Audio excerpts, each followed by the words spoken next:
got a Cheshire cat grin, all blurring into one. This place is on a mission before the night out, before the animal noise is close to get cameras, before you come at all. Vous êtes sur Radio Ici et Maintenant 95.2 FM, sur internet ici et maintenant.com. La revue de presse interactive continue avec un invité, c'est Philippe Aigrin qui nous rejoint. Bonjour Philippe Aigrin. Bonjour. Bonjour, alors vous êtes cofondateur de la Quadrature du Net et pour commencer, eh bien, je vais vous demander de vous présenter pour nos auditeurs. La Quadrature du Net, c'est une association qui réunit des citoyens qui essayent de rendre plus intelligibles les enjeux du numérique et des politiques qui ont une influence sur la façon dont chacun peut utiliser Internet, l'informatique et développer toutes les pratiques qu'il souhaite y développer. On existe depuis maintenant 5 ans même bientôt 6. Et nous partageons entre, disons, la critique de lois qui nous paraissent attentatoires aux libertés ou aux droits des citoyens et les propositions de politique publique qui iraient dans une autre direction et qui maximiseraient, disons, les bénéfices que chacun peut tirer du numérique et d'Internet. Et je me consacre plus particulièrement, moi, au sein de la Quadrature du Net, à ces aspects d'élaboration de propositions de politique publique. On avait déjà reçu à cette antenne Benjamin Sontag, Jérémy Zimmerman pour de nombreux combats que la Quadrature du Net a menés, notamment la lutte contre ACTA il y a quelques années de cela, qui avait finalement été un succès en plus cette lutte puisque la loi avait été rejetée au Parlement européen, si je ne dis pas de bêtises. Non, vous n'en dites pas du tout. En fait, la lutte contre ACTA, elle a duré beaucoup plus longtemps que les gens le croient, puisque c'est en juillet 2007 que est apparu visiblement un projet de traité international qui visait en fait à durcir mondialement les conditions d'application des droits d'auteur, mais au profit d'intérêts très particuliers. Et dès le départ, en fait, même on avait vu venir ça dès 2004 avec des propositions de la Chambre de commerce internationale qui à l'époque était dirigée par Jean-René Fourtou, président du conseil de surveillance de Vivendi, encore aujourd'hui. Et ces propositions se développaient dans le cadre de négociations complètement secrètes entre les négociateurs des États-Unis, du Japon, de quelques autres pays et de l'Union européenne. Et on a eu un double combat, un combat pour que la démocratie rattrape cette négociation, et puis un combat pour faire comprendre les enjeux et les effets néfastes potentiels du traité. Et progressivement, les parlementaires européens se sont emparés du dossier et le 5 ou le 6 juillet 2012, ils ont rejeté le traité. Et au moment de ce rejet, ou même avant ça, quand il est devenu clair qu'il allait arriver, on s'est dit, bon, c'est peut-être la 15e loi, traité politique qu'ils font pour toujours arriver à ce but d'éradiquer le partage des œuvres numériques entre individus. Il est temps maintenant de mener un mouvement concerté des sociétés civiles et des citoyens à l'échelle internationale pour abandonner ces approches et se demander au contraire comment la culture pourrait bien vivre avec une reconnaissance de ce partage. Et d'ailleurs, si à l'époque autant de gens avaient entendu parler d'ACTA et connaissaient justement les enjeux autour de ces textes, c'est grâce à la Quadrature du Net qui avait fait un excellent travail à l'époque. Donc voilà, nos remerciements pour cela. Alors, il n'y a pas que ACTA comme loi qui tente d'encadrer, on va dire, Internet, ou encadrer pour être poli. Il y a aussi, bon, il y a une nombreuse lois en France, hein, notamment sous Jacques Chirac, les lois, alors j'ai oublié les noms, mais bon, il y a eu de nombreuses tentatives qui ont été faites. Est-ce que vous vous souvenez des noms de ces... C'est-à-dire, ce qui s'est passé, disons, à la fin du quinquennat de Jacques Chirac, donc de sa deuxième mandat, c'est l'adoption d'une loi qui, même à la fin, excusez-moi, de son premier mandat, l'adoption d'une loi qui s'appelait la loi sur la confiance pour l'économie numérique, qui était en théorie la transposition d'une directive européenne sur le commerce électronique, mais dans lequel des tas de mesures de contrôle préventif et répressif de l'Internet avaient été inclus au Parlement. Et à l'époque, déjà, il y avait un mouvement qui s'était opposé à ça. Mais la principale, disons, la montée en puissance d'une citoyenneté consciente en France et active s'est fait autour de la loi qu'on appelle DA-DVSI, donc qui est aussi la transposition d'une directive européenne, mais qui avait pour but de créer, disons, une protection juridique pour les DRM, ce qui était en fait, disons, à l'application du droit d'auteur délégué à des machines. À des dispositifs techniques, mais des dispositifs techniques où quand, même pour des usages légitimes, on n'aurait pas le droit de contourner ces dispositifs pour arriver à pratiquer cet usage. Alors à l'époque, il y avait eu un mouvement très significatif, 150 000 personnes s'étaient à peu près mobilisées contre cette loi, et surtout ça avait été le premier moment où dans le Parlement et en particulier l'Assemblée nationale, il y avait eu toute une série de députés émanant d'une assez grande variété de partis, y compris quelques députés de l'UMP, qui s'étaient opposés à des dispositions de la loi et avaient mené un combat qui parfois a eu des épisodes franchement pittoresques, disons, mais surtout est apparue à ce moment-là l'idée de politique alternative. Et elle est apparue à la fois l'initiative de la société civile avec un collectif qui s'appelait l'Alliance Publique Artistes, qui réunissait à la fois des représentants des syndicats d'artistes, en particulier musiciens, et des sociétés d'interprètes, des sociétés collectrices de droits pour les interprètes musicaux, mais aussi toutes les grandes associations de l'éducation populaire, Ligue de l'enseignement, l'UNAF, et la Confédération du logement et du cadre de vie, et des associations comme ça. Et en fait, ça a été le début d'une prise de conscience assez large dans la société civile, qu'il y avait d'autres politiques possibles que de réprimer et surtout d'automatiser la répression. Et ce qu'on va retrouver dans des lois récentes, c'est toujours plus loin, un effort d'aller toujours plus loin dans l'automatisation du contrôle d'Internet, soit en créant des espèces de surveillance ou de sanctions automatiques, soit en créant des dispositifs de filtrage ou de censure. Et c'est le tableau actuel des choses, c'est qu'on n'a pas encore abandonner ces approches-là. Au contraire, on pourrait dire d'une certaine façon, elles s'intensifient en même temps que l'opposition d'une grande part des citoyens et de l'opinion s'est aussi renforcée. Et donc, on est dans une période de tension assez extrême sur ces questions.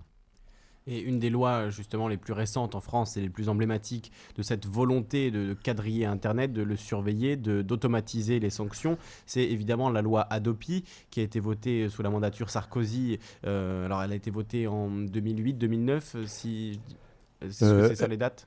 En fait, elle a été votée le 1er août 2009 après des épisodes pittoresques, comme je le disais, elle a été une première fois rejetée par l'Assemblée nationale simplement parce que les députés UMP avaient oublié d'être présents en suffisamment grand nombre pour la voter. Mais elle a été ensuite, dans sa première mouture, censurée en très grande partie par le Conseil constitutionnel, qui malheureusement, et c'était un vote à 4 voix contre 4, avec la voix du président du Conseil qui a été prépondérante, a renoncé à censurer l'Hadopi dans sa totalité. Et le résultat, c'est que, comme hélas, c'est devenu une pratique assez courante, notamment pendant la mandature Sarkozy, on a contourné la décision du Conseil constitutionnel en remettant à moitié les juges dans le circuit de la décision sur le droit d'auteur. C'est-à-dire que, mais on a mis les juges en situation disons, de limites très fortes à leur capacité de décision, parce que c'est les procédures du juge unique et des ordonnances pénales.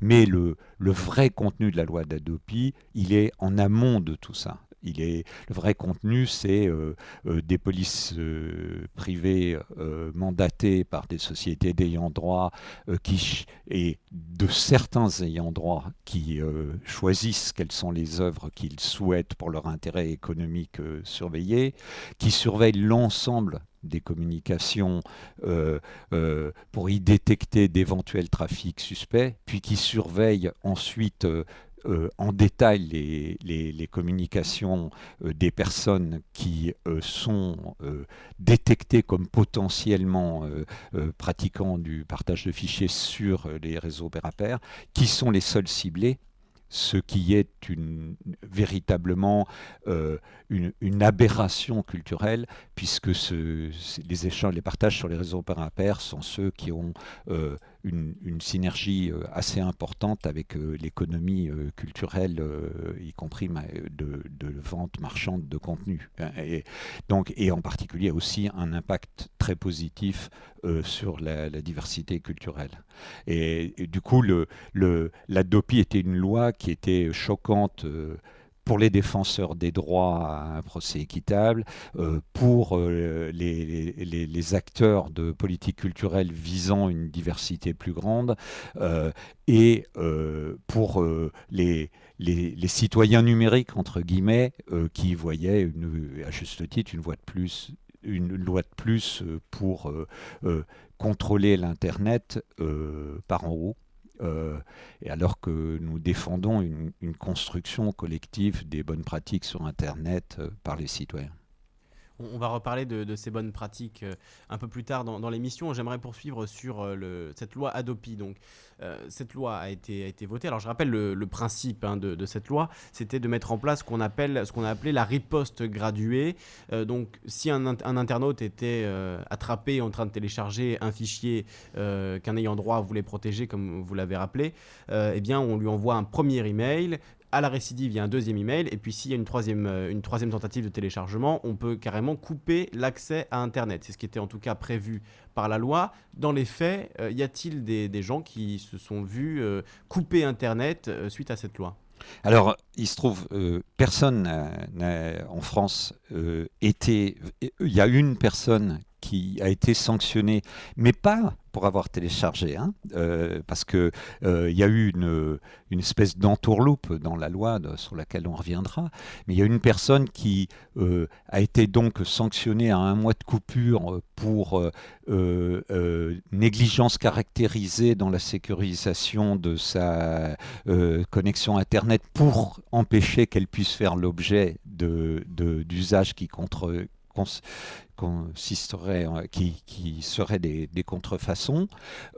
Cette peine n'a jamais été appliquée. Elle aurait probablement été jamais de toute façon, tout simplement parce que les fournisseurs d'accès n'avaient pas mis en place les moyens d'appliquer une sanction dans les conditions qui étaient celles dans lesquelles ils devaient le faire.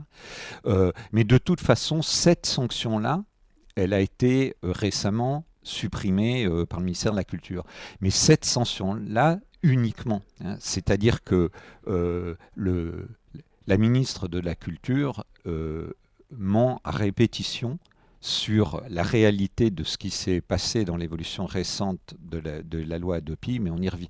Avant de le détailler pourquoi, j'aimerais revenir bien sur le principe qui était celui de l'Hadopi.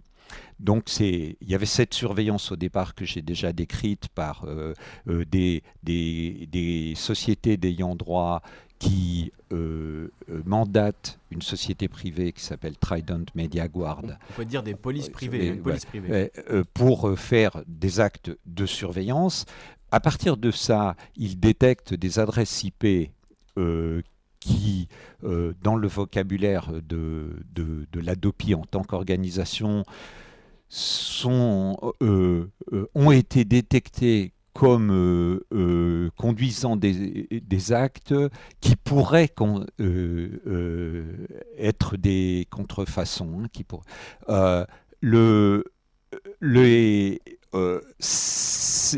Contrairement à ce que beaucoup de gens croient, l'aspect le plus choquant de l'Hadopi n'est pas la sanction, qui n'a d'ailleurs jamais été appliquée, mais c'est cette intimidation de masse qui est pratiquée, parce que alors qu'il n'y a qu'une personne qui a été condamnée à la sanction de coupure de l'Internet, il y a plus d'1 million d'internautes qui ont reçu les emails les accusant même pas d'avoir commis une contrefaçon, parce que si ça avait été le cas, ils auraient pu contester cette accusation et même en demander réparation, mais de n'avoir pas empêché un usage de leur connexion Internet.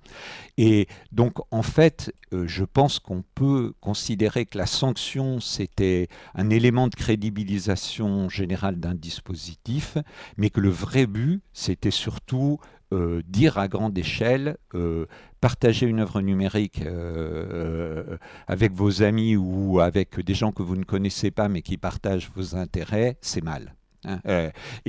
C'est mal, c'est du vol, ça nuit aux artistes, et cette entreprise de lavage de cerveau, elle est qui est contraire aux faits, parce que moi je suis un chercheur sur la façon dont dans l'économie, quel est l'impact du partage de fichiers selon différentes modalités. Et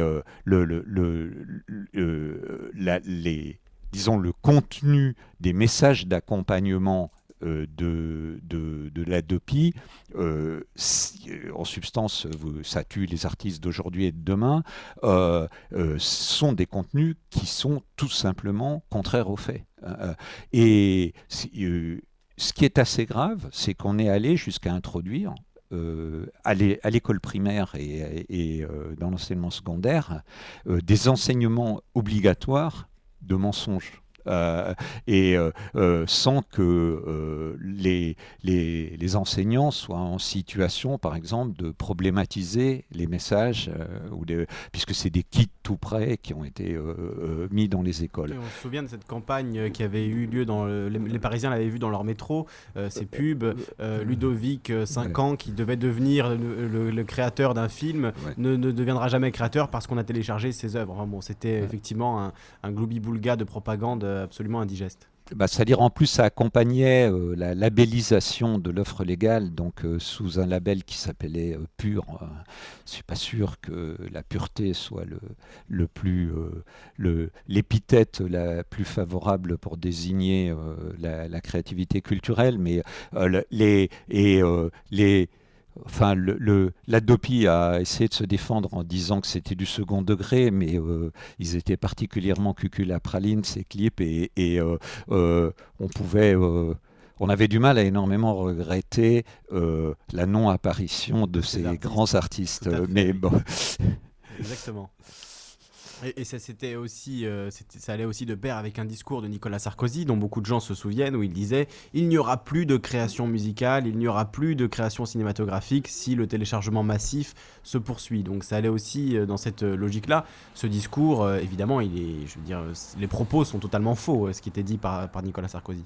Alors, ils sont faux, il faut le dire avec prudence, puisque on n'a jamais fait mais on peut constater le téléchargement, moi je n'appelle pas ça comme ça parce que c'est une des modalités d'accès non autorisé, mais le partage, donc ce qui était le plus directement criminalisé ici, dans le cas de la DOPI, c'est-à-dire le upload, a, il est, il n'a jamais disparu. Reste aujourd'hui pratiqué à très grande échelle, contrairement à ce que la DEPI prétend. Les ayants droit, on avait surestimé le volume pour obtenir la loi, et puis se sont retrouvés bien embêtés après, quand les chiffres même des détections étaient beaucoup plus faibles que ceux qu'ils avaient annoncés. Mais ce partage, en fait, si on regarde les courbes précises de trafic pour les différents, il a évolué, mais il n'est pas diminué en volume du tout. Or, dans ces situations-là, on a connu des évolutions extrêmement différentes du marché de la musique enregistrée, avec une évolution récente positive en volume et désastreuse en diversité. Et donc c'est sur ces questions-là que, quand on le voit sous l'angle des politiques culturelles, il faudrait revenir. Mais je pense que l'essentiel, c'était que on avait des pratiques qui paraissaient, et à mon avis, à juste titre, naturelles à pratiquer à l'ensemble de la jeunesse et une bonne partie des moins jeunes, et qui ont soudain été décrites comme des pratiques de vol. Et c'est cette identification de la copie et de la transmission de la copie au vol, c'est ça qui est ressorti pendant ACTA, puisque les mots d'ordre, par exemple des manifestations de masse polonaises, c'était « partager n'est pas voler ». Et c'est un discours qui aujourd'hui, qui avait acquis une crédibilité qui semblait aussi être appropriée par un nombre significatif de politiques, et malheureusement la pratique gouvernementale depuis le changement de gouvernement montre qu'on en est de nouveau revenu à ces discours mensongers et en plus horriblement simplificateurs, puisque par exemple ils ignorent complètement la différence entre les différentes modalités d'accès, par exemple le streaming à partir de sites centralisés, le téléchargement direct, ou le partage pair à pair, ou le partage sur les clés USB, ou toutes les pratiques. Bon, il paraît qu'aux États-Unis, les ayants droit disent maintenant que 70% du partage non autorisé se passe offline. En fait, les clés USB et l'échange de clés USB et d'autres moyens, y compris des copies parties, les clés qu'on peut mettre dans les murs, ou l'espèce d'équivalent du book crossing qu'on permet maintenant dans les villes à des endroits, toutes ces pratiques-là permettent heureusement un partage massif. Mais le problème qui subsiste, c'est qu'on se retrouve avec une société plus ou moins duale, où il y a des praticiens de l'Internet et du numérique qui continuent à utiliser des systèmes de partage, mais qui sont poussés de plus en plus à utiliser des sites centralisés, dont Mega Upload qui a défrayé la chronique, mais il y en a des dizaines, plutôt que le partage beaucoup plus sélectif et beaucoup plus producteur de communautés d'intérêt qui se développaient dans les réseaux pair à pair. Donc le bilan de la DOPI il y a des gens qui disent que l'Hadopi n'a rien fait. Finalement, ça n'a eu aucun effet. Hein. C'est même le discours dominant sur l'Hadopi, ça n'a rien changé. Mis à part beaucoup de bruit pour rien. En réalité, moi, je pense que l'Hadopi a eu un effet et il est nuisible. Hein. C'est-à-dire une promotion massive du téléchargement centralisé et du streaming, en plus des tendances qui existaient en dehors de l'Hadopi à cause de la commodité d'usage de ces services-là. Hein.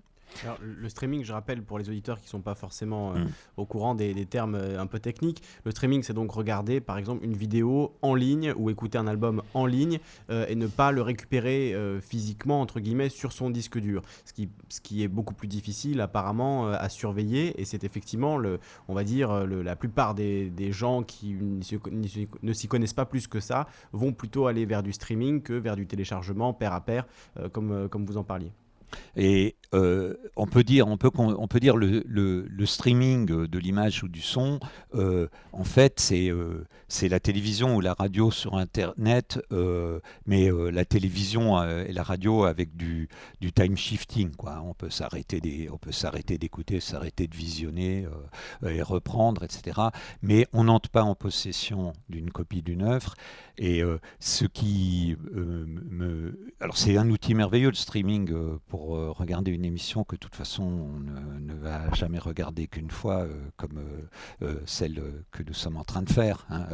Il faudrait surtout pas dire abandonnons le streaming, ça serait complètement stupide.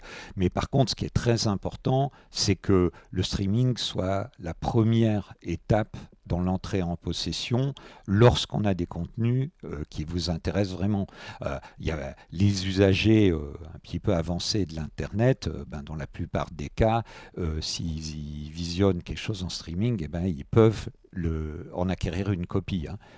Il y a des tas d'outils qui le permettent. Mais encore une fois, on est en train de créer des sociétés dans lesquelles les citoyens moins informés sont coincés dans une espèce de consommation pure de produits formatés des industries culturelles.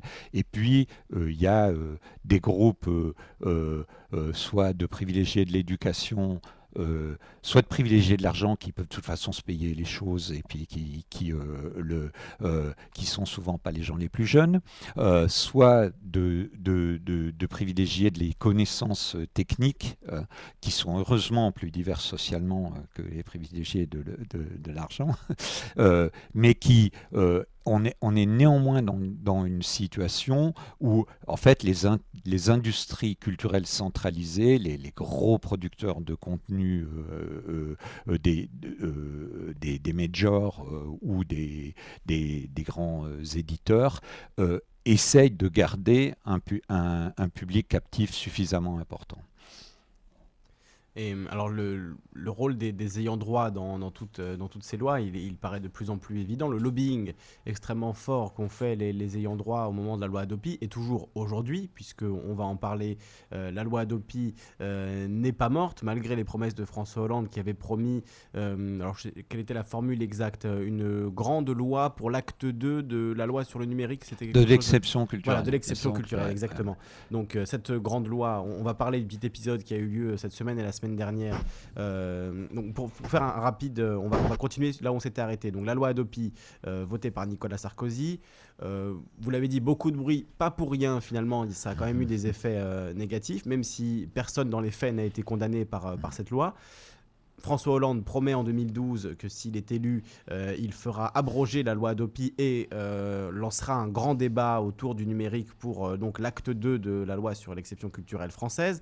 Et finalement, là, il y a quelques jours, quelques semaines, on apprend une tentative de faire disparaître la Hadopi, de transférer ses pouvoirs au CSA, notamment sous l'impulsion de David Assouline. Alors, est-ce qu'on peut raconter un petit peu cet épisode rocambolesque qui a eu lieu ces derniers jours ?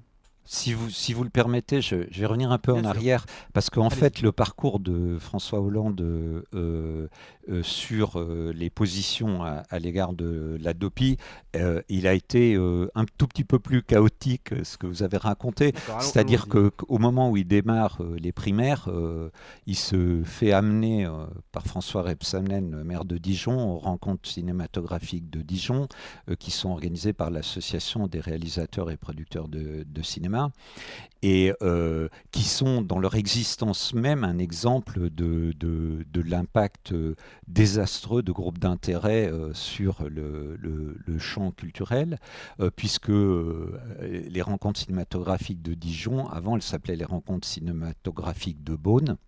Et puis le maire de Beaune, qui est un député UMP, qui s'appelait Alain Suguenot, a eu le malheur de défendre la licence globale.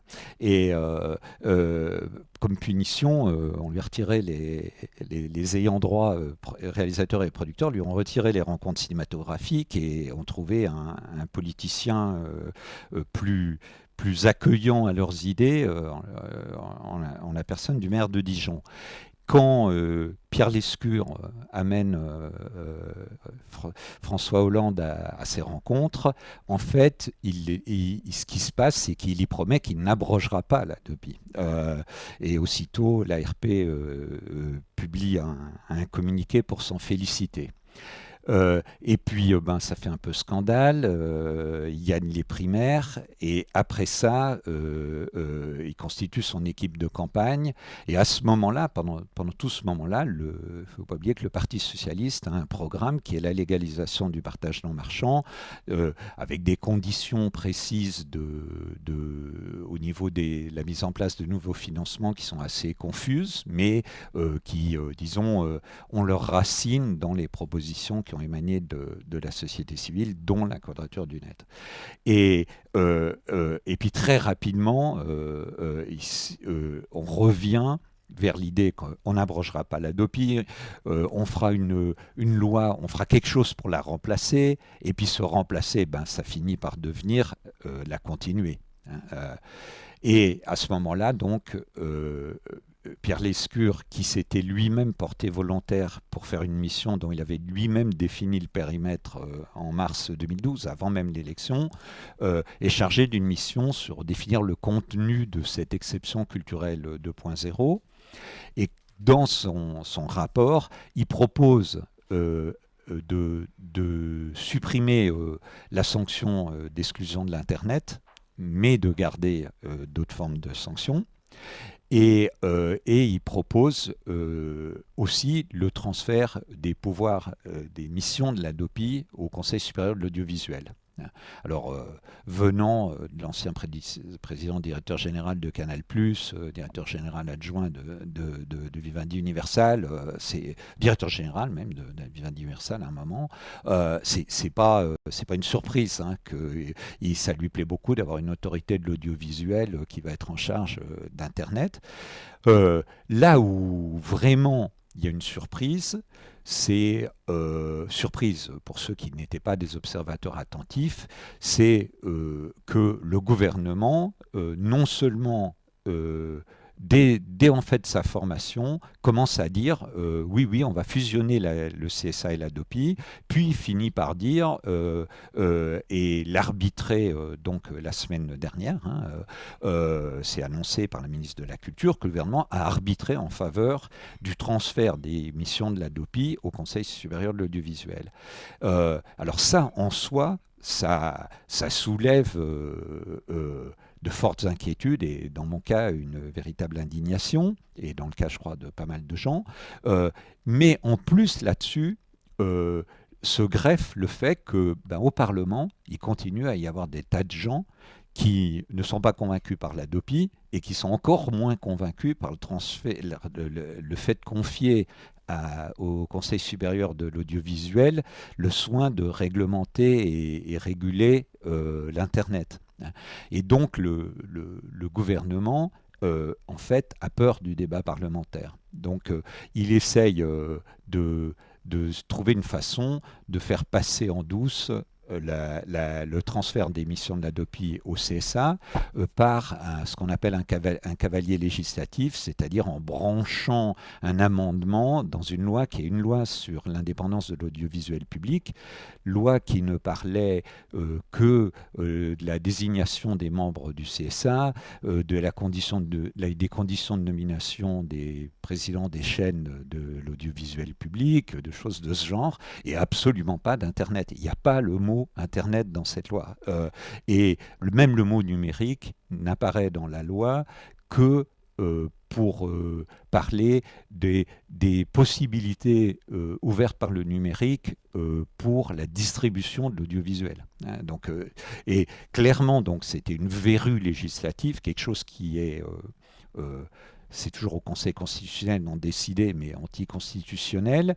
Mais ça n'empêche pas, effectivement, un sénateur, membre de la Commission des affaires culturelles du Sénat, David Assouline, d'être porté ou de se porter candidat à déposer cet amendement. Et donc, dans les auditions dans la Commission des affaires culturelles, où il y a à la fois la ministre et Olivier Schramek, le nouveau président du Conseil supérieur de l'audiovisuel, il annonce que ça serait une bonne idée et qu'il est prêt à déposer cet amendement. Alors là, il y a eu une telle levée de boucliers, à la fois de parlementaires, d'ailleurs de plusieurs partis, de nouveau, et d'acteurs comme la Quadrature du Net, qu'en 24 heures, le dossier est paru mal engagé, disons. Voilà. Et donc, les gens qui, sans doute, à mon avis, avaient demandé à David Assouline de faire cet amendement, ont préféré, ou lui-même, ça je n'en sais rien, ont préféré annuler cette entreprise. Et donc, mais au bout du compte, ça représente 4 mois de délai, mais il est prévu que tout début 2014, il y aura une loi pour le transfert des missions de la DOPI au CSA, mais aussi pour la création de nouvelles missions du CSA en matière de régulation de l'Internet.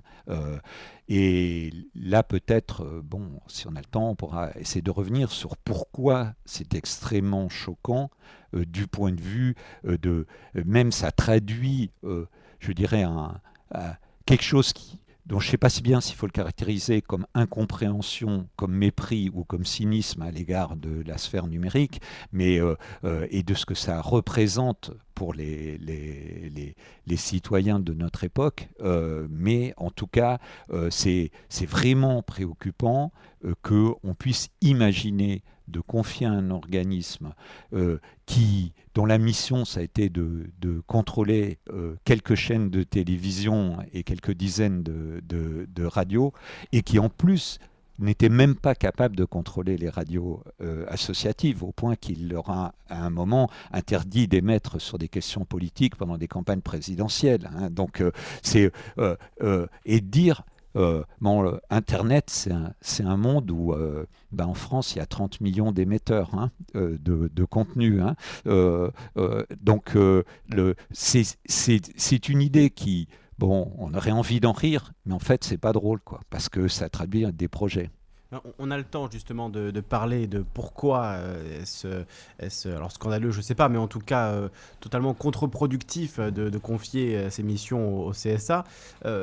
Justement, le CSA s'occupe de l'audiovisuel. Ses missions sont de faire respecter la langue française, de faire en sorte qu'il y ait assez de production française sur les chaînes de télé, les chaînes de radio.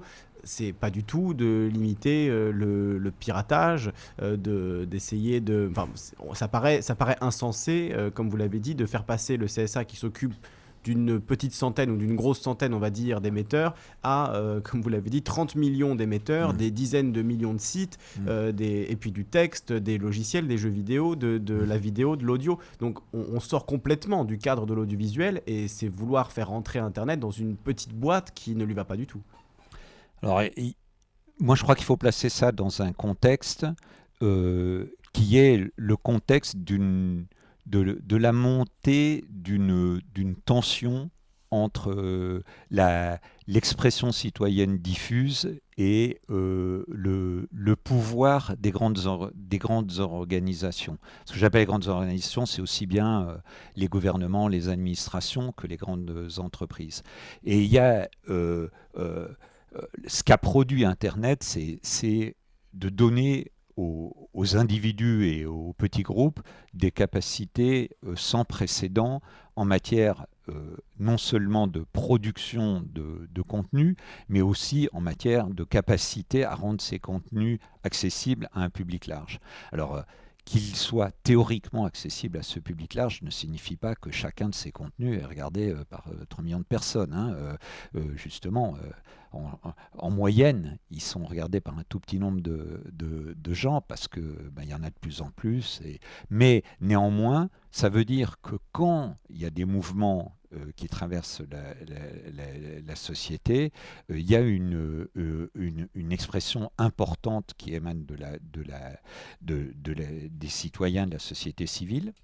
Elle peut être dans certains cas instrumentalisée, y compris d'ailleurs par la télévision ou par des mouvements politiques, comme on l'a vu récemment à propos du bijoutier de Nice. Mais globalement, elle crée un espèce d'espace public critique. Et pour les politiques, et en particulier la génération de politique à laquelle nous avons affaire depuis une trentaine d'années, c'est une situation extrêmement inquiétante dans la mesure où leur discours soit vise clairement des injustices, soit démontre une grande impuissance à les corriger. Et du coup, l'existence d'un espace public critique qui sans arrêt démonte le discours, les propositions politiques, ou qui promeut des valeurs qui ne sont pas celles défendues, par exemple, qui vont au-delà de la compétitivité vers la collaboration, au-delà de la propriété vers le partage. C'est une menace considérable ou au-delà du secret vers la divulgation de l'information publique. Et tout ça.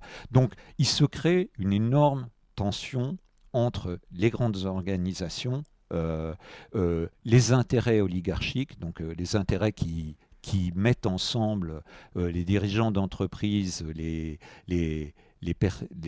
hommes politiques et une classe limitée en pourcentage, mais néanmoins nombreuse, de grands privilégiés économiques. Ces intérêts-là vont percevoir l'Internet comme une menace. L'intérêt, quand je dis l'Internet, ça veut dire en fait les pratiques des citoyens sur Internet. Alors pourquoi ils le perçoivent comme une menace? Là, je crois qu'il faut être, disons, un peu subtil. C'est un mélange de méconnaissance. Je crois que dans le cas de notre président actuel, la méconnaissance est solide, et c'était le cas également chez ses prédécesseurs. Mais c'est aussi un projet, disons, de ne pas laisser apparaître ce qui est en gestation. Parce qu'il ne saurait pas comment négocier avec cette sphère publique critique. Et c'est très triste, parce que ce qui se passe actuellement, c'est que les politiciens qui ont compris ça à l'intérieur de leur parti sont en fait totalement marginalisés. Donc les gens qui disons, vivent un peu dans la culture numérique, qui ont interagi avec elle, qui ont compris que puisqu'elle donne des capacités à tout le monde, la culture ou la capacité numérique, ça donne des moyens d'action à tout le monde. Donc il sort le pire et le meilleur. Il sort des injures et il sort de la générosité, de l'aide, de tout ça se mélange. Mais qui connaît le monde d'Internet et du numérique se rend compte que, en fait, des tas de communautés de production d'informations ou d'échange, de partage ou de coordination d'actions ont inventé des mécanismes pour arriver à faire émerger l'intéressant dans l'insignifiant, ou à faire le bien intentionné et le productif dans plutôt que le destructeur et le sans but ou l'insignifiant. Hein. C'est et ça, cette ignorance à l'égard de ce qui fait la valeur humaine et sociale de la sphère numérique, elle est très forte. Dans certains cas, elle est feinte, mais je crois qu'elle reste une caractéristique de la classe politique des pays européens. Hein. Alors, peut-être... ça se matérialise de façon différente. Hein. On avait été énormément choqués, et je crois qu'on était arrivé à ridiculiser la formule majeure de Nicolas Sarkozy, qui était il faut civiliser l'Internet, ou créer un Internet civilisé. Bon, évidemment, pour des tas de gens qui construisent au quotidien la civilisation numérique, qui voient toutes les règles. Je veux dire, on dépeint les réseaux pair-à-pair comme des lieux de banditisme, et en réalité, qui les fréquentent, et en particulier certains d'entre eux, c'est que ce sont des lieux de réflexion permanente sur les buts, le bon fonctionnement, les protocoles qu'il faut se donner pour que ça fonctionne bien, mais aussi pour que ça serve à un certain nombre de buts louables. Et ça, c'est évidemment totalement ignoré. Hein, je veux dire. Alors évidemment, c'est ignoré par un certain nombre de membres de la classe politique, mais c'est pas ignoré par certains de leurs consultants, hein, qui, eux, ont une approche, disons, plus proche de celle du gouvernement chinois, qui ignore pas du tout le numérique. Hein. Le gouvernement chinois, il sait très bien ce que c'est le numérique, et il a décidé qu'il ferait tout pour confiner les dangers qui peuvent en résulter pour un pouvoir autoritaire. Nous avons un pouvoir qui montre des signes préoccupants d'autoritarisme parfois, mais dont ce n'est pas la caractéristique principale. Mais nous avons un pouvoir qui est impuissant à faire le bien social, et qui est du coup préoccupé essentiellement de sa survie. Et donc je pense que si on veut comprendre cette aberration de transférer la responsabilité de la régulation d'Internet au CSA, la vraie question qu'il faut se poser, c'est qu'est-ce qu'ils veulent faire dans les 3 mois avant les élections majeures, quoi. Et malheureusement, quand on voit je sais pas, la grille des journaux télévisés, combien de temps ils passent à tel ou tel sujet, la résurgence d'un traitement hystérique, même totalement fou des faits divers, totalement fou dans l'importance qui est donnée à un événement par rapport à d'autres. Et par exemple, je ne sais pas, si on compare l'absence totale de traitement dans les journaux télévisés de l'essentiel des effets de la crise sociale, que ce soit en France ou dans les pays du sud de l'Europe, enfin, je veux dire, on se rend compte, je veux dire, ça vient pas tout seul, ces choses-là. Hein. Ça vient pas seulement parce que ça répond à une espèce de désir malsain d'être confronté aux actions mauvaises ou des choses comme ça. Ça vient, c'est un projet politique. Alors je dis pas que pas du tout, hein, que c'est les politiques qui donnent ordre aux journaux télévisés de faire ces choses-là, hein, mais c'est la culture d'ensemble dans laquelle ils sont qui produit ça. Et donc la question qui se pose, c'est, je suis même pas sûr qu'à l'heure actuelle, le gouvernement et François Hollande aient une vision de la prochaine élection présidentielle. Je crois qu'ils sont encore le nez dans le guidon des municipales. Hein. Mais tragiquement, ils n'ont pas compris que surtout, c'est l'incapacité à convaincre qui fait leur faiblesse. Hein. Et ils sont prêts à essayer de montrer par l'autorité, la répression, le contrôle, qu'on pourrait leur faire confiance. Hein.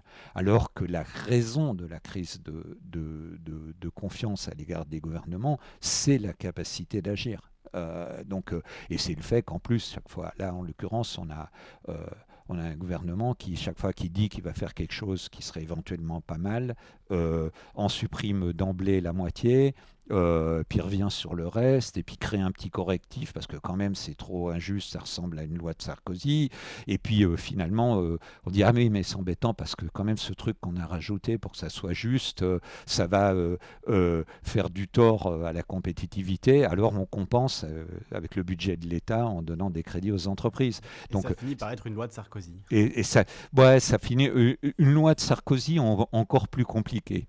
C'est ça, voilà, complexifié à l'extrême. Oui.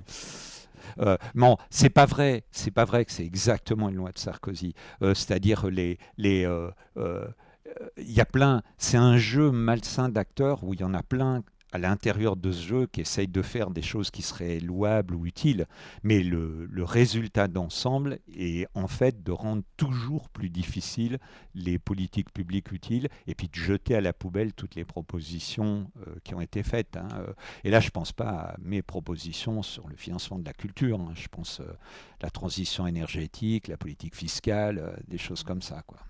Oui, tout à fait. On voit le tamis du président du président et de son entourage et du Parlement qui fait que effectivement toute la substance intéressante n'est jamais là à la fin dans le produit final.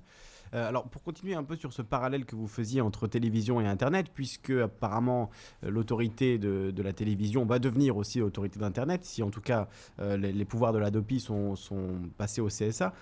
Vous parliez tout à l'heure d'une extension, en parlant d'Internet, vous parliez d'une extension de la place publique, du fait qu'Internet était devenu aujourd'hui l'endroit où toutes les sensibilités peuvent s'exprimer. C'était aussi le rôle qui avait été, en tout cas, rêvé pour la télévision. On disait que la télévision serait un lieu de parole, d'échange, où on pourrait entendre la voix du peuple. On voit bien qu'aujourd'hui, ce n'est plus du tout le cas. Donc, est-ce qu'il n'y a pas cette volonté d'aseptiser aussi Internet et de finalement le limiter un petit peu comme on voit aujourd'hui quand on regarde un débat à la télévision?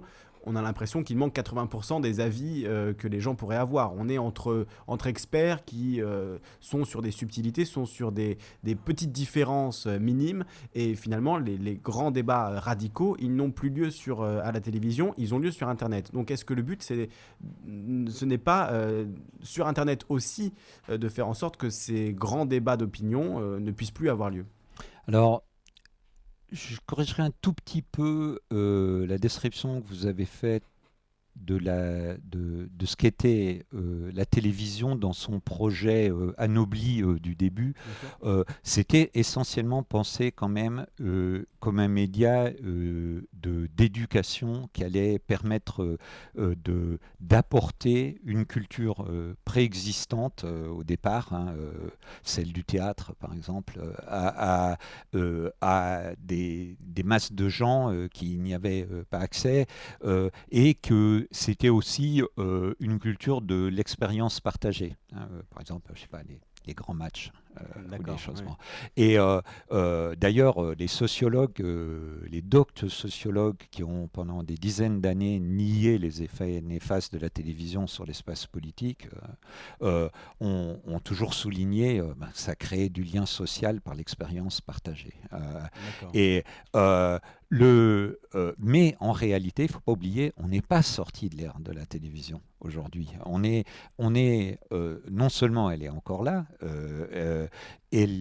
comme elle a besoin de rattraper de plus en plus du temps d'attention qui lui échappe au profit d'Internet, des jeux vidéo et de, euh, d'autres pratiques culturelles, la télévision est devenue prête à utiliser des moyens de plus en plus accrocheurs pour attirer le public. Et ça peut être la représentation de l'humiliation de gens proches mais qui ne sont pas vous à travers la télé-réalité. Ça peut être dans les formes le porno ou des formes soft du porno dans des canaux non X, ça peut être la mise en scène permanente de la violence en boucle. Bon, ces phénomènes-là, ils sont toujours là. Mais je pense qu'aujourd'hui, ce qui se passe, c'est qu'on a dans le monde du numérique lui-même, on a vu apparaître des choses qui sont aussi non plus des émetteurs centralisés, mais des intermédiateurs centralisés, qui sont les grands, ce qu'on appelle les GAFA, j'ai appris il y a peu de temps, c'est-à-dire Google, Apple, Facebook et Amazon. Et ces grands émetteurs centralisés qui sont intermédiateurs centralisés, pardon, qui sont quand même très liés à des producteurs de contenu centralisés. Hein. En fait, Google, c'est pas seulement un moteur de recherche et un moteur de localisation, hein. C'est aussi et d'information géographique. Hein. C'est aussi un outil, un système de distribution majeur de la vidéo. Hein. Par le site YouTube, par qui appartient YouTube. à Google. Ouais. Et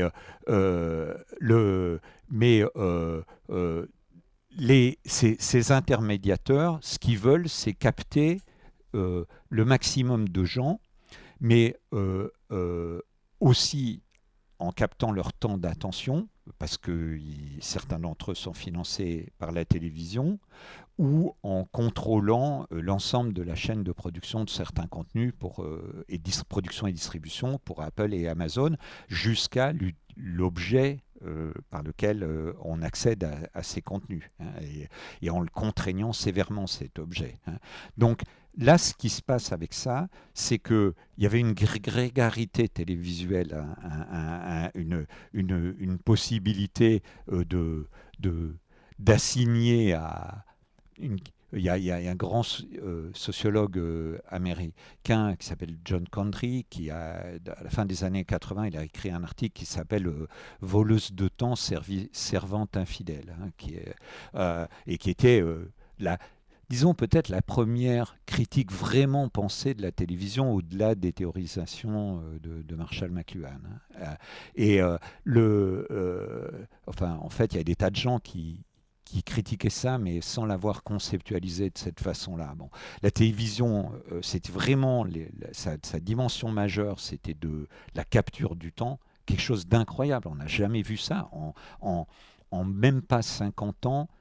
La moitié du temps libre des individus de la planète, disons, y compris dans les pays émergents en tout cas, capturé par un média de réception passive. Hein. Alors réception passive, la réception c'est jamais passif, hein, mais disons de réception sans pouvoir réel de production de contenu de ce média. Hein. Même quand il y avait 80 millions de caméscopes en Europe, on continuait à parler uniquement des chaînes de télévision et de l'audiovisuel, des producteurs audiovisuels dès qu'il s'agissait de réfléchir aux conditions d'existence du contenu. Hein. Donc ça, c'était la télévision. Aujourd'hui, on a des nouveaux médias qui organisent une autre forme de grégarité, c'est-à-dire ils donnent aux gens la possibilité de se regrouper et d'interagir les uns avec les autres, mais dans des contextes dont les règles sont définies par eux et pas par les gens. C'est-à-dire, même si, soi-disant, vous choisissez, c'est Facebook qui décide avec qui vous allez être amis. C'est un peu différent sur Twitter, où ils sont plus... disons, ils marquent plus de considération dans les processus de recommandation et ils sont moins, mais avec l'entrée en bourse de Twitter qui est annoncée, vous verrez, ça deviendra pareil. Et ces grands médias centralisés, ils ajoutent une espèce de seconde télévision, disons, qui est une télévision dans le monde numérique. Alors, il ne faut pas les identifier tous les uns aux autres. Google, ce n'est pas tout à fait pareil parce qu'ils font vraiment de l'intermédiation, y compris pour les acteurs d'émission et de création de contenu. Aujourd'hui, ça reste vrai que si vous ouvrez un blog et qu'il n'est pas trop mal foutu, les gens, pas tout le monde, mais les gens qui cherchent des choses qui ont un rapport avec votre blog le trouveront sur Google. C'est pas la même chose que d'essayer de monter une chaîne de télévision. Donc, il faut avoir une vision un peu disons, respectueuse de la complexité de ces choses-là. Mais néanmoins, on peut dire qu'aujourd'hui, il y a, on a, disons,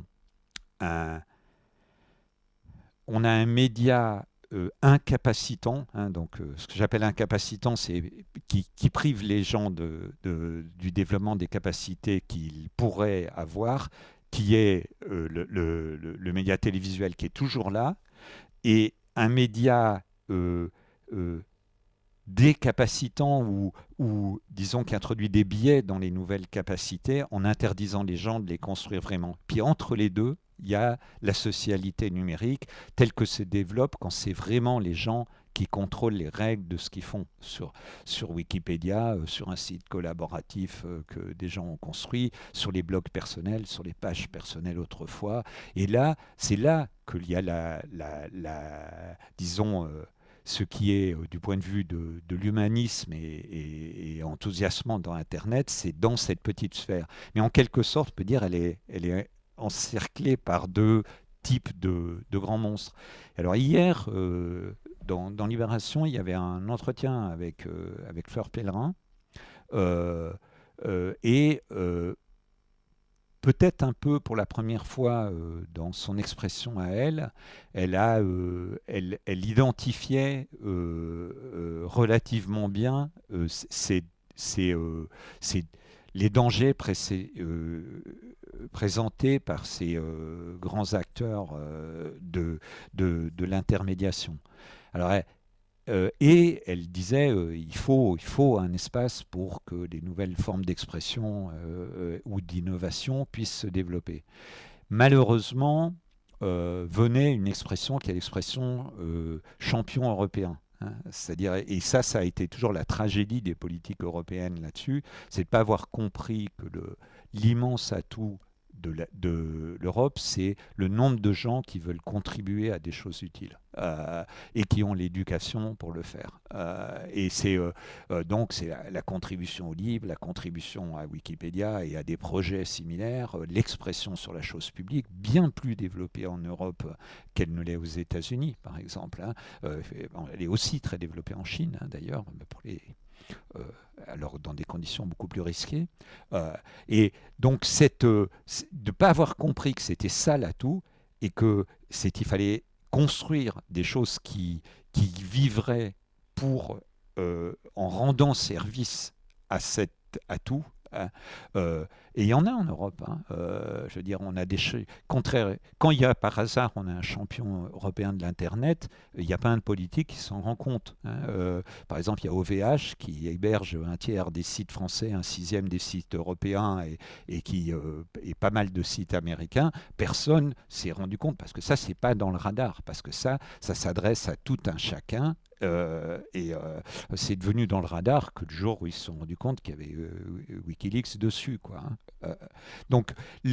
Mais quand même, il faut saluer que dans cette intervention de Fleur Pellerin, elle montrait euh, euh, une compréhension du fait qu'il y avait un enjeu de faire vivre le monde numérique dans sa capacité d'innovation et de socialité indépendamment de ces grands acteurs.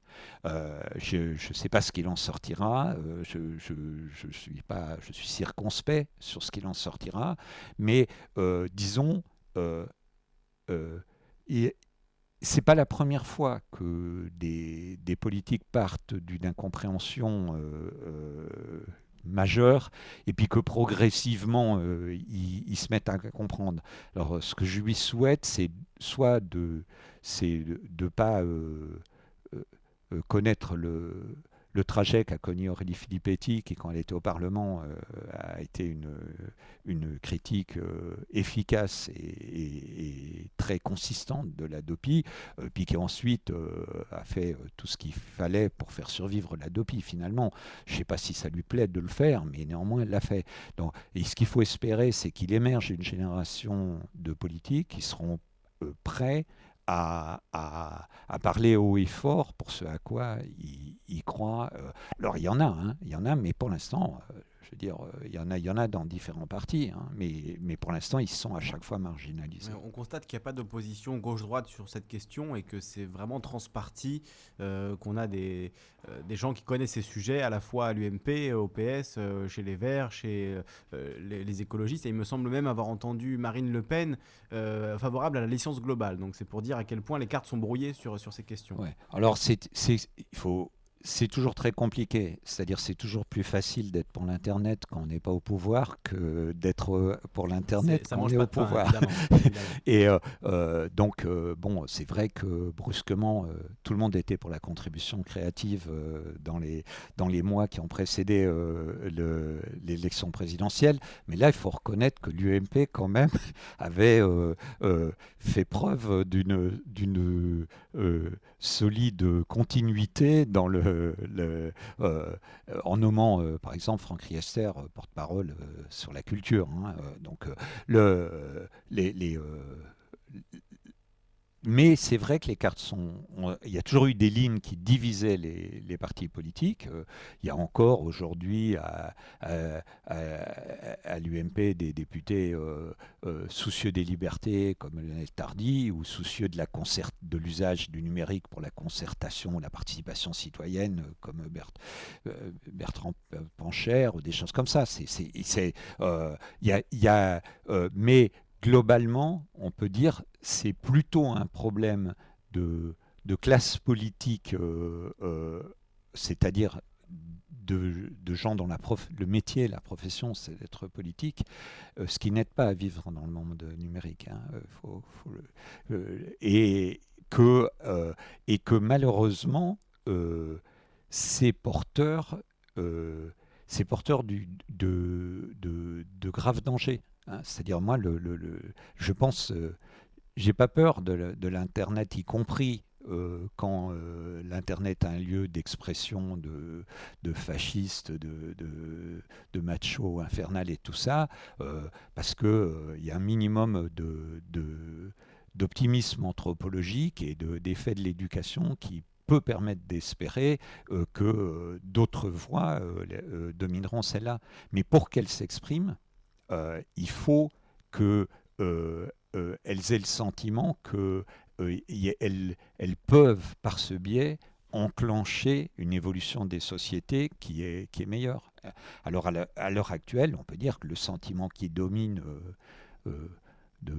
en cette rentrée, c'est quand même plutôt le sentiment d'un désespoir politique chez les citoyens et qui se traduit par des comportements du genre construisons-nous au moins une vie bonne si on en a les moyens, ou une vie le moins mauvaise possible. Et bon, c'est pas tout le monde qui est en situation de faire ce genre de choix. Et c'est tragique parce que pendant ce temps-là, les gens qui visent simplement à monter les gens les uns contre les autres, à créer du bouc émissaire, etc., eux, ils ne sont pas déprimés. Hein. Et au contraire. Alors, puisqu'on parle de télévision, de grands acteurs, de ces léviathans de l'Internet type Google, qu'on parle de la création, de la facilité à créer sur Internet, il y a des lieux qui sont sur Internet qui sont un petit peu, comment dire, à l'avant-garde ou en tout cas sur le front de cela. Je pense aux hébergeurs vidéo. On a parlé rapidement de YouTube, de Dailymotion. C'est-à-dire, je dis qu'ils sont au front parce qu'on voit vraiment en train de se jouer sur ces sites le futur de l'Internet. Finalement, est-ce que les ayants droit vont gagner ou est-ce que les contributeurs auront le dernier mot? Je pense par exemple à ces jeunes qui prennent une caméra, qui se filment et puis qui parlent à leur caméra et qui font comme ça des centaines de milliers de vues, des millions de vues. Certains arrivent même à gagner leur vie avec ça. Et là, on se rend compte finalement du rôle extrêmement délicat que joue Google dans cette affaire, puisque sur YouTube, les ayants droit ont maintenant un pouvoir assez hallucinant. Pour raconter une anecdote, pour un peu expliquer ça, lorsqu'il y a eu cette météorite qui est tombée en Russie, une des premières vidéos à avoir été mise en ligne qui filmait cette météorite a été retirée quasiment instantanément parce qu'à la radio passait une musique qui appartenait à un ayant droit. Donc voilà, on est dans un délire absolument total et c'est ce qui se passe aujourd'hui sur YouTube et donc beaucoup de gens sont en train d'assister à ça finalement, de la perte de pouvoir par rapport aux ayants droit qui ont droit de vie ou de mort sur n'importe qui sur ces sites-là qui sont pourtant des lieux de démocratie importants tout de même. Alors, vous ne pouvez pas mieux dire, nous sommes au cœur aujourd'hui de ce type d'abus, de l'automatisation de retrait de contenu sur des sites comme YouTube à travers son système Content ID qui vendent à des ayants droit, et évidemment pas les plus pauvres, à travers la vidéo qui a été produite par la Quadrature du Net qui s'appelle Robot Copyright, qui est un remix. Il y a des centaines de petits sample vidéo remixé avec une voix totalement originale qui est celle de l'un de nos animateurs qui a fait toutes les voix du remix. Cette vidéo a été retirée automatiquement de Google par Content ID au nom de la Metro-Goldwyn-Mayer, détentrice des droits sur le film Robocop, dont pourtant notre vidéo est une parodie qui, je pense, elle a été quand même visionnée plusieurs millions de fois, et je pense qu'elle, notamment pendant les luttes contre ACTA, et je pense pas qu'elle ait fait le moindre mal à Robocop ou à la MGM, oui. ou à la MGM, hein. Mais néanmoins, ce que ça souligne, c'est alors que c'est la politique majeure du gouvernement de dire il faut responsabiliser les intermédiaires, hein, donc les transformer, faire qu'ils fassent la police eux-mêmes, hein, parce que la justice n'est pas fiable quand elle pas fiable du point de vue des ayants droit, parce qu'elle leur pose des questions gênantes du genre est-ce que vraiment vous avez les droits sur cette œuvre, par exemple, ou dans certains cas un tiers des plaintes portent sur des œuvres sur lesquelles ils ne peuvent pas prouver qu'ils ont les droits, ou est-ce que vraiment l'usage était illégitime, donc là, dans le cas d'une parodie, il n'était évidemment pas illégitime. Et l'utilisation de courts extraits est légale au point de vue français. C'est assez compliqué complexe, dans le cas du sample et du remix de masse comme ça, mais néanmoins, je pense qu'à travers le droit à la parodie, c'était indiscutablement légal. Et d'autre part, elle leur pose aussi des questions sur le tort qu'ils prétendent avoir subi, hein, et les juges sont susceptibles de leur demander. Et c'est comme ça qu'un grand nombre de gens qui étaient jugés directement au tribunal avant la loi Dafsi, hein, ont été relaxés par les juges au nom du fait que simplement ils avaient causé aucun tort. Et donc du coup on veut faire la police, c'est pas très bon pour une politique d'aller prétendre sanctionner des adolescents de 15 ans, quoi. Donc on voudrait qu'ils fassent le boulot eux-mêmes, et ils sont ravis de faire le boulot eux-mêmes, hein. En fait, ils vont se plaindre que c'est terrible, que ça coûte très cher, qu'il faut les dédommager, etc. Mais certains d'entre eux, et en particulier les gros acteurs dominants à la Google, ils sont ravis parce que c'est un business. Ils vont pouvoir faire payer pour qui ils font le boulot. Et bonjour la diversité culturelle, parce que je vous rappelle que pour l'Adopi surveillait en matière de cinéma et d'audiovisuel à un instant donné 200 titres.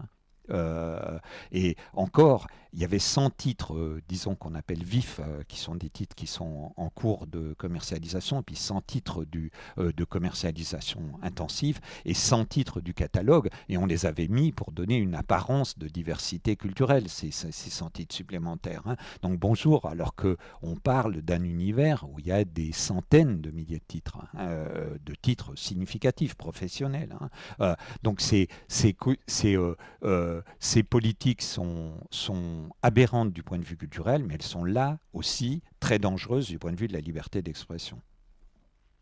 Et effectivement, enfin, ce conflit entre guillemets numérique, virtuel, se passe en ce moment parce qu'il y a cette idée que la création même est menacée. Et puis le droit à la parodie, par exemple, voilà, aujourd'hui il est balayé complètement. Vous utilisez 2 secondes de Robocop, on vous enlève votre vidéo, alors que dans l'exemple que vous aviez donné, on a plutôt l'impression que c'est par le fond de la vidéo, ce qui était dit par cette vidéo, que par l'utilisation pendant quelques secondes de Robocop. Qu'est-ce que vous en pensez ? Moi, je crois pas du tout qu'il y a un complot de MGM pour faire retirer cette vidéo. Je pense que c'est simplement la bêtise de Content ID, le principe même de Content ID, l'utilisation de l'automatisation. Mais bon, je suis pas dans les coulisses de la MGM. Moi non plus. Mais ce qui doit nous faire réfléchir, c'est pourquoi diable nous-mêmes on met nos vidéos sur YouTube. Parce que si vous voulez, évidemment nos vidéos, elles sont aussi sur nos propres sites. Et là, je peux vous dire, la MGM ne viendra pas nous chercher pour nous faire un procès, hein. Donc on sait le faire, on a tous des structures de diffusion importantes, et les protocoles modernes permettent de s'adapter à l'échelle de la demande, à travers notamment BitTorrent, hein, qui est un protocole qui a pas que des qualités d'autres points de vue, mais du point de vue de s'adapter à une brusque croissance de la demande pour une vidéo est assez remarquable. Bon, or là, il y a quelque chose de vraiment surprenant, c'est que héberger de la vidéo, héberger du son, héberger des images fixes, c'est pas difficile du tout. Hein, je veux dire, ça demande accepter un petit investissement, et disons, la conjonction de la commodité, de la gratuité et du sentiment que grâce à ça, on serait au milieu de plein de gens, hein, mais en fait, on est toujours tout seul là, au milieu de plein de gens, hein, ça fait que les gens acceptaient de centraliser leur contenu et de donner un pouvoir énorme à ces acteurs. Et là, une des campagnes en particulier suite aux révélations sur la surveillance par la NSA et le FBI de toutes les communications numériques et de tous les services numériques avec la complicité de leurs opérateurs, nous allons lancer une campagne pour la reprise en main, la reprise de contrôle des individus et des groupes sociaux sur les outils qu'ils utilisent pour stocker et rendre accessible ce à quoi ils tiennent le plus, c'est-à-dire leur expression, leurs données, leurs échanges avec d'autres gens. Je ne sais pas si vous aviez suivi des choses genre les changements dans les API, donc les petits éléments de logiciels qui permettent d'accéder à un service sans aller à l'intérieur. Hein. Pour Twitter, il y avait des API qui permettent d'aller récupérer ces tweets, d'aller récupérer ces interactions avec d'autres usagers. Et à un moment donné, Twitter avait changé les règles parce qu'ils étaient poussés déjà par leurs actionnaires et par leurs besoins de rentabilité à essayer de capturer le plus possible de l'attention des gens. Hein. Donc, et ça, c'est ce qui est profondément malsain. C'est-à-dire les outils sains dans le monde numérique, c'est les outils dont les gens se servent quand ils ont besoin de s'en servir et pas qui sont pas captés dans le. Ça c'est un des éléments qui me fait parler moins de télévisionnisation de l'internet, c'est qu'on on se retrouve avec des modèles commerciaux ou des outils qui essayent de capturer l'attention permanente des gens. Et Twitter, vous le considérez comme ça aujourd'hui? Non, Twitter, je considère le microblogging, d'abord, c'est un outil. Oui. Il faut toujours distinguer l'outil et en particulier quand l'outil, c'est un média, comme dans le cas, je sais pas, du microblogging ou des blogs de médias comme Tumblr. Hein, le média, à chaque fois, un média, c'est une invention extraordinaire et ça enrichit l'humanité. Hein, donc, Twitter, le microblogging, c'est une invention indiscutable d'avoir l'idée de transférer simplement sur Internet l'expression brève des textos et de l'avoir. La moitié de ce qui existe, qui est fantastique dans Twitter, a été inventé par ses usagers, hein, par exemple les hashtags. Mais Twitter a au moins l'intelligence de regarder et puis d'en faire un outil. Et d'autre part, Twitter, c'est un mélange média-réseau social.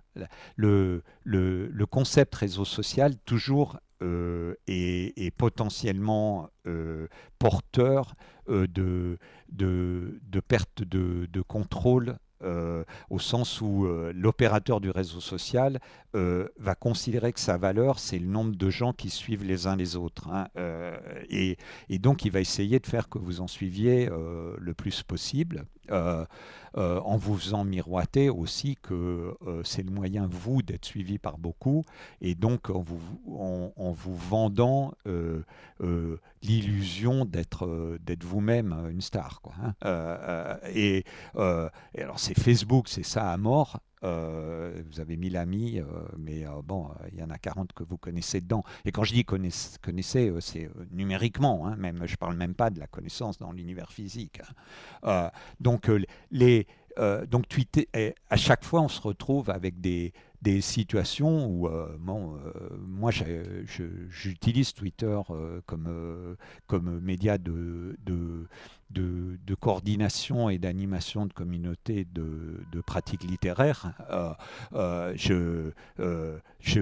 Si ça empire, je le quitterai. Mais je serais très heureux que puissent exister des sites de microblogging décentralisés où les tweets de chacun sont stockés chez lui, et il y a des technologies comme Fimble, un service mais ce à quoi il faut faire extrêmement attention, c'est quelque chose qui n'a rien à voir avec le droit d'auteur, rien à voir avec le contrôle, c'est les effets de réseau. C'est-à-dire, si vous avez tous vos copains qui sont sur Twitter pour faire quelque chose, avant que vous arriviez à les coordonner pour qu'ils partent tous ensemble utiliser un nouveau service, c'est extrêmement difficile. Donc quand il y a quelqu'un qui a capturé autant de monde que Twitter, probablement ils ne les perdront que parce qu'il y aura un autre type de service qui va apparaître, qui contournera.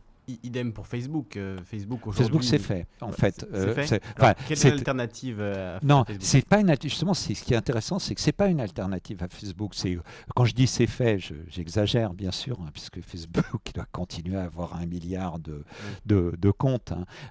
Mais ce qui se passe, c'est que dans les 13-25 ans aux États-Unis, aujourd'hui, d'une part, il y a eu une fuite massive, une diminution des comptes sur Facebook, mais en plus, Tumblr a aujourd'hui une part d'usagers supérieure. Et c'est intéressant parce que c'est un retour aux médias. Mais Tumblr a aussi des aspects de réseau social. Tumblr, c'est un peu la même combinaison média-réseau social que Twitter, à un certain niveau un peu abstrait.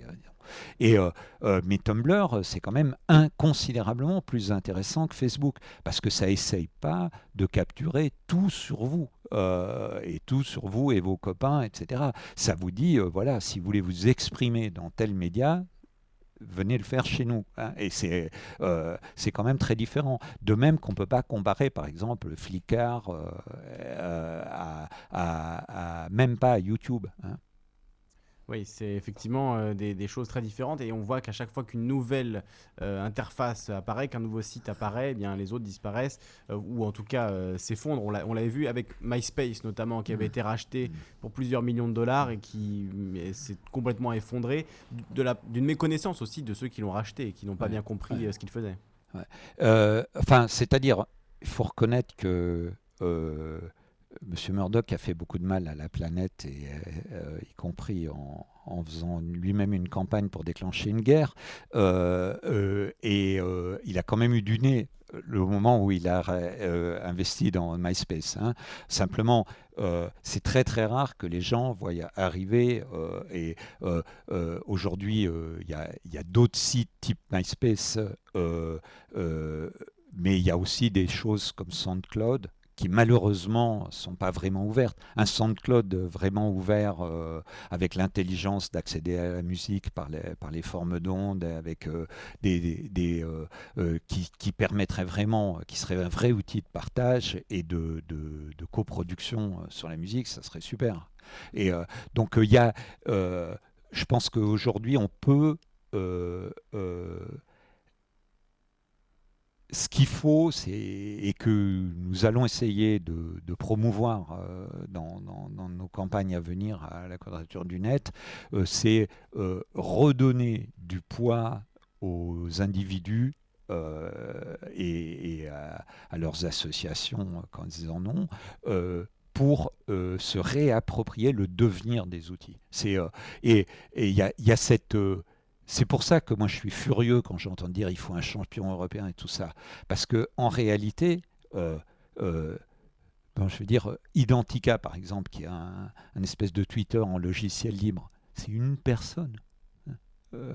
C'est pour ça que si les serveurs tombent en panne à 3h du matin, bon, je veux dire, aujourd'hui, des petits groupes peuvent construire les médias du futur. On a investi des dizaines de millions d'euros ou des centaines de millions d'euros pour faire un Google à l'européenne qui s'appelait Quero et qui réunissait Thales et des acteurs allemands pour un résultat nul où on essayait en fait de faire un Google Empire, notamment avec plein de DRM dedans et de choses comme ça. Ils avaient ce qu'on appelle des métamoteurs de recherche, donc des choses qui utilisent les requêtes qu'ils font à d'autres moteurs de recherche, mais qui progressivement, dans le cas dont je vais parler, accumulent eux-mêmes du savoir sur les réponses. Et vous avez un logiciel qui s'appelle SEKS, SEKS. Bon, mais c'est un tout petit groupe de gens. C'est des gens qui n'ont même pas de quoi se payer l'année suivante de développement.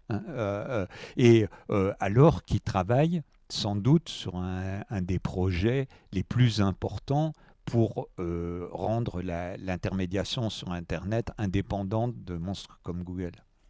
Et c'est peut-être précisément ça qui fait aussi peur, on en parlait tout à l'heure, aussi peur à cette classe politique on va dire, qui est dans ses 50 ans, c'est le fait qu'on peut avoir énormément d'argent sur Internet et échouer massivement. On peut partir de rien avec une bonne idée et devenir, comment dire, la nouvelle star du net. On peut aussi, avec une association de gens qui travaillent avec passion, faire quelque chose d'absolument génial et qu'une entreprise avec des millions d'euros en bourse n'arrive pas à faire. Donc c'est peut-être ça qui les terrifie finalement, c'est que leurs règles, leur façon de faire des affaires ne marche plus sur Internet. Et aujourd'hui, on assiste à ce renversement. Donc est-ce qu'il n'y a pas ça qui se joue aussi? Alors sur les politiques d'innovation, vous avez sûrement raison. Bon, moi, j'ai travaillé un moment dans les politiques de recherche et d'innovation dans les programmes de recherche de la Commission européenne et j'essayais de. Bon, j'ai surtout soutenu l'innovation par et pour les logiciels libres, mais même dans ce champ-là, c'est très difficile à des politiques publiques de soutenir une innovation où pour la soutenir intelligemment, il faudrait donner de quoi vivre un an à un développeur qui a montré qu'il faisait déjà des trucs intéressants et qui a une idée, et lui foutre la paix ensuite, surtout en lui demandant surtout pas d'aller faire des rapports sur ce qu'il a fait, etc., mais en le laissant coder, quoi, hein. Évidemment, là, il faut reconnaître que la société a commencé à prendre ça en main à travers le financement participatif, hein. C'est vraiment un développement enthousiasmant, mais c'est un développement qui a des limites d'échelle quand même. Alors, je dois avouer que moi, j'étais pessimiste sur les limites d'échelle au départ par rapport à ce que ça a déjà montré que ça arrive à faire, mais quand même, il y a des raisons de fond de penser que ça ne peut pas remplacer des politiques publiques pour donner du pouvoir à un très grand nombre de gens de s'exprimer, de créer, d'innover. Et effectivement, vous avez entièrement raison que les politiques sont avant tout pas prêts à assumer le risque de l'expérimentation. Or, le monde de l'innovation numérique, c'est un monde où il y a un truc sur 100 qui marche. Et le reste n'est pas perdu si c'est libre, hein. Le reste n'est pas entièrement perdu, disons. Il en reste des choses, et puis il en reste au moins une chose très importante, c'est les savoir-faire acquis par les gens qui l'ont fait. Il y a aussi une idée que j'ai l'impression que beaucoup d'entrepreneurs ont du mal à saisir, c'est le fait qu'un développeur tout seul puisse travailler sur son temps de loisir, créer un logiciel libre, logiciel qui peut être d'excellente facture, et qu'il le fasse sans attendre finalement en retour de compensation financière, simplement le merci ou l'amélioration que va pouvoir lui apporter quelqu'un d'autre. C'est une idée qui a du mal à passer dans une société capitaliste où on ne comprend pas que quelqu'un puisse faire un travail excellent sans attendre de salaire en retour. Alors c'est même pas, je dirais même pas que, je suis pas sûr que ça va au-delà de la société capitaliste. C'est en fait, c'est l'économie, c'est-à-dire la réduction de toutes les choses du monde à l'économique, mais même à un économique non capitaliste, enfin au sens où, qui serait par exemple purement des marchés, hein, ou des choses. Ouais. En réalité, l'incompréhension du non-marchand et de la logique du partage en bien commun, aujourd'hui, elle est perçue fondamentalement comme une érosion de la sphère économique qui va priver le politique des maigres ressources qu'il arrive encore à en capturer pour faire de temps en temps des politiques, hein. Et ça, c'est tragique. Et c'est en particulier tragique là dans la tradition social-démocrate, parce qu'elle s'est construite complètement sur l'idée on fait vivre une économie florissante, on capture de l'argent dessus et on va essayer de s'en servir pour faire de la redistribution et des politiques sociales. Et malheureusement, ils n'ont ça aboutit à un profond mépris pour le non-marchand, qui est la seule chose qui explique qu'en fait, les sociodémocrates ont été les meilleurs soldats du néolibéralisme. C'est ce qui est très très paradoxal. Mais en réalité, il y a plein de transformations pour marchandiser ou en tout cas pour restreindre l'activité non marchande qui ont été effectuées pendant des gouvernements sociodémocrates. Bon, l'exemple typique, vous pouvez voir un exemple comme Schröder en Allemagne ou des choses comme ça, mais pour ne pas prendre d'exemples controversés en France. Mais, aujourd'hui, c'est la littérature qui exprime le mieux peut-être ces impasses-là. Bon, il y a un bouquin qui vient de paraître d'une romancière qui s'appelle Emmanuelle Heitzig, un bouquin qui s'appelle À l'aide ou le rapport W, qui est un bouquin qui raconte comme ça sous la forme d'une forme de science-fiction, hein, le développement jusqu'à l'absurde des politiques d'interdiction du partage. Hein. Ce qui est très marrant, c'est qu'elle ne parle pas du tout jamais du partage sur Internet, peut-être parce que c'est pas... c'est pas si évident d'en parler quand on est soi-même auteur et édité, mais c'est moi qui suis auteur édité et partagé, je n'ai pas de réticence à le faire.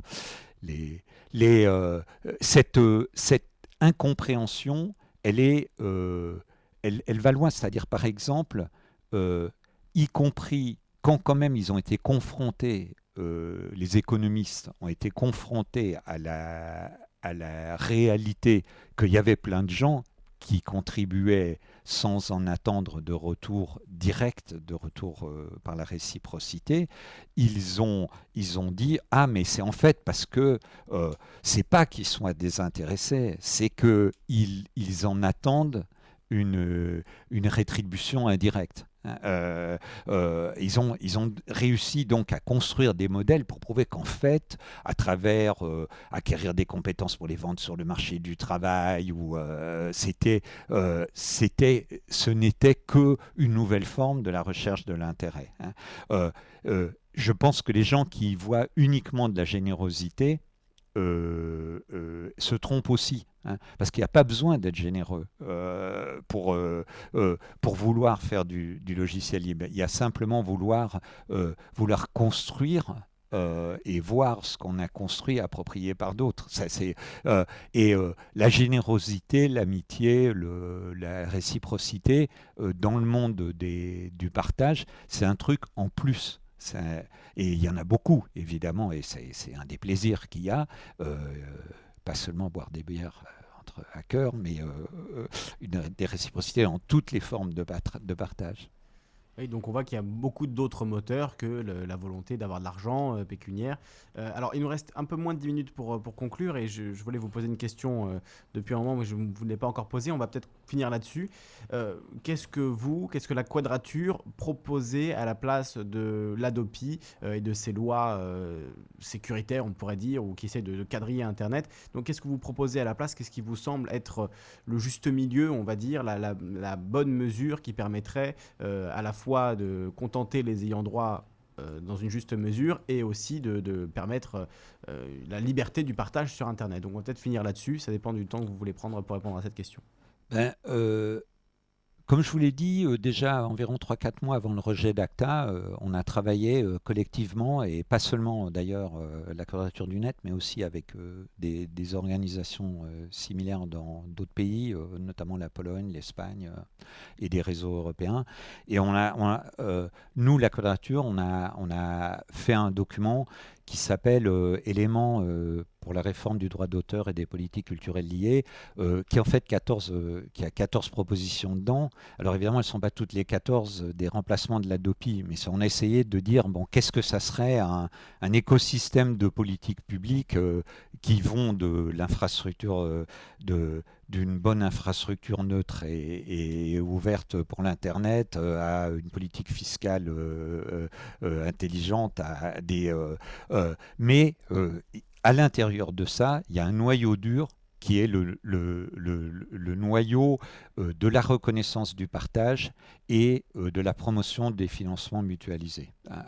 Alors la reconnaissance du partage, on a proposé de définir un périmètre qui est celui du caractère non marchand du partage, donc de l'absence de gains pécuniaires pour les parties au partage, que ce soit celui qui a fourni un fichier et celui qui le reçoit ou ceux qui le reçoivent. Mais aussi le caractère décentralisé des échanges. Donc on a proposé une double, disons, de circonscrire de façon double, et par décentralisé on veut dire des échanges d'individu à individu sans centralisation des contenus sur un site qui gère les contenus, quoi. Alors vous pouvez partager dans notre proposition de votre espace personnel chez votre fournisseur d'accès, parce que ça c'est un espace qui est sous votre contrôle souverain et qui ne se mélange pas avec les 10 000 autres comme sur Mega Upload, et où on ne va pas avoir un intermédiaire qui va promouvoir les contenus les plus demandés, parce que c'est ça qui l'arrange au niveau économique. Voilà.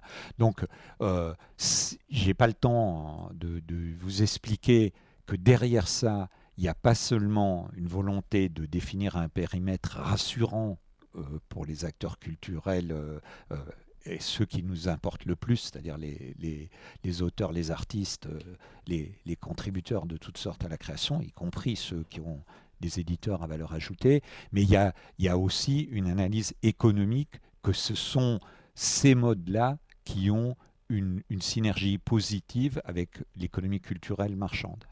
Donc notre idée, c'est de faire vivre une sphère non marchande qui est la sphère de la création numérique native, notre but, c'est faire vivre la culture numérique. C'est pas sauver les industries culturelles du passé ou je sais pas quoi. On considère que de plus en plus, la culture va se créer dans l'espace d'Internet avec des outils numériques.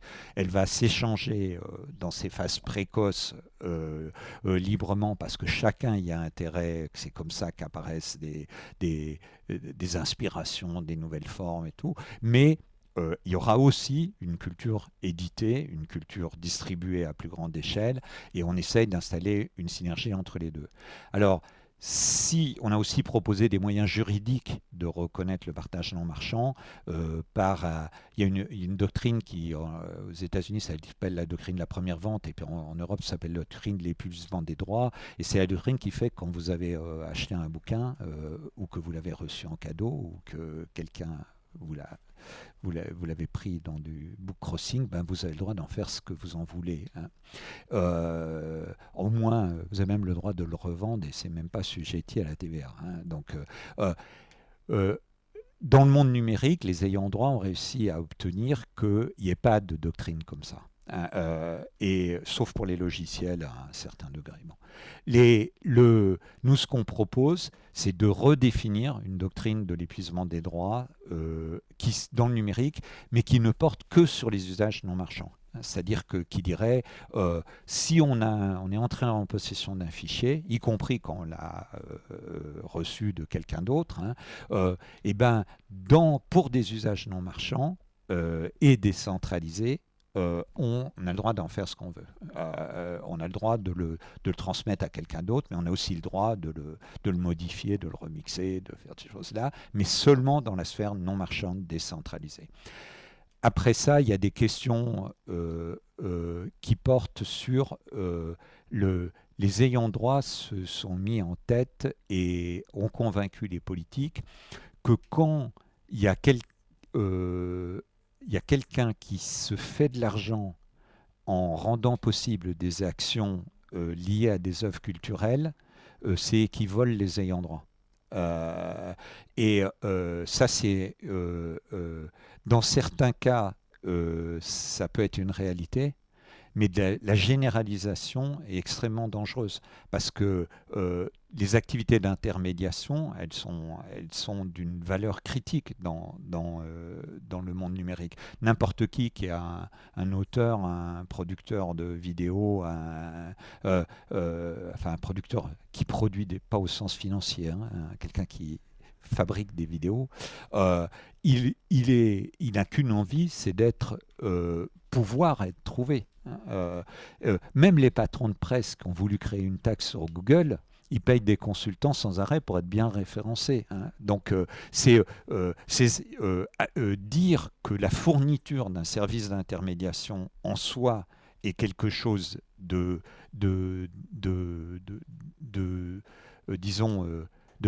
prédateur à l'égard de l'économie, c'est vraiment une erreur profonde.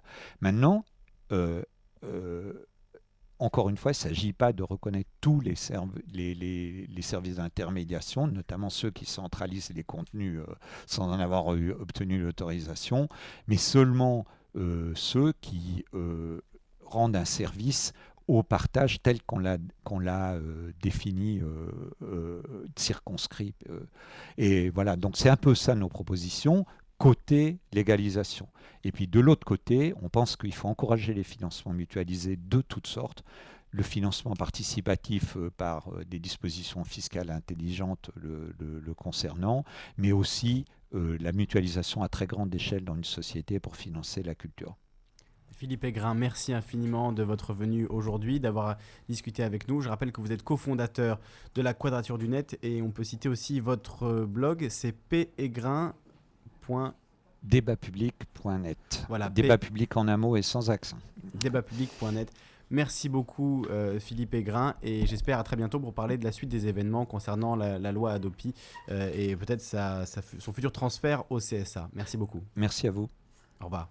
Vous êtes sur Radio Ici et Maintenant, 95.2 FM. C'est l'heure de l'émission Vos droits avec Maître Bernard Méry.